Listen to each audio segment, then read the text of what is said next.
जीवन पे आधारित कथा, डांस और नाट्य के जरिए आपके सामने दिखाने जा रहे हैं। इसमें कोई भी गलतियां एवं त्रुटियां हो क्षमा करें। धन्यवाद। राजा हरिश्चंद्र।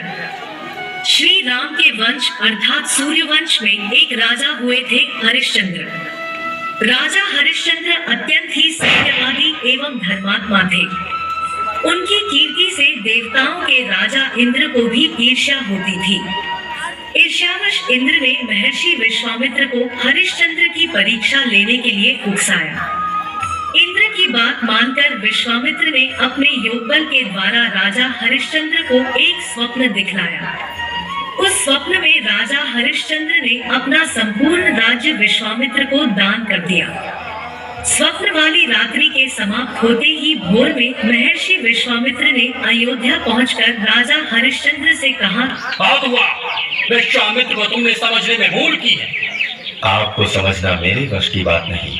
महर्षि, संपत्ति और साम्राज्य क्या है, आप मेरे प्राण भी मांगे तो भी अर्पित कर दूंगा। ओह, कर पाओगे क्या? ठीक है, देखता हूँ तुम्हारा ये गिरा हुआ साम्राज्य कहने में और करने में बहुत अंतर होता है। ये हरिश्चंद्र सत्य को ही देव मानकर चलने वाला है, वो अवश्य करेगा। तो ठीक है, इसी क्षण अपना साम्राज्य बिना समय गंवाए तुम मुझे अर्पित कर दो। सूर्य देव को साक्षी मानकर, देवताओं को साक्षी मानकर सत्य निष्ठा से अपना साम्राज्य आपको सौंपता हूँ।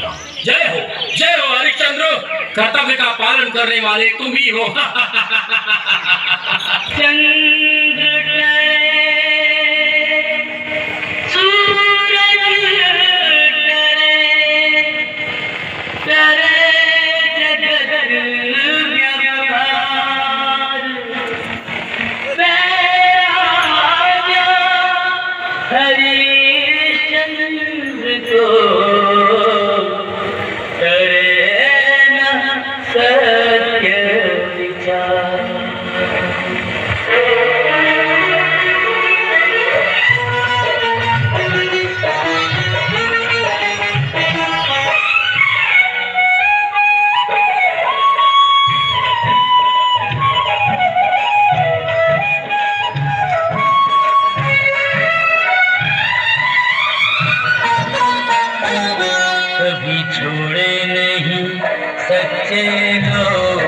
सच्चाई की डगर कभी छोड़े नहीं, सच्चे लोग सच्चाई की डगर।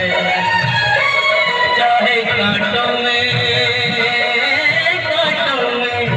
हो, चाहे कांटों में गुजर जाए सारी उम्र, कभी छोड़े नहीं सच्चे लोग सच्चाई की डगर, कभी छोड़े नहीं सच्चे लोग सच्चाई की डगर।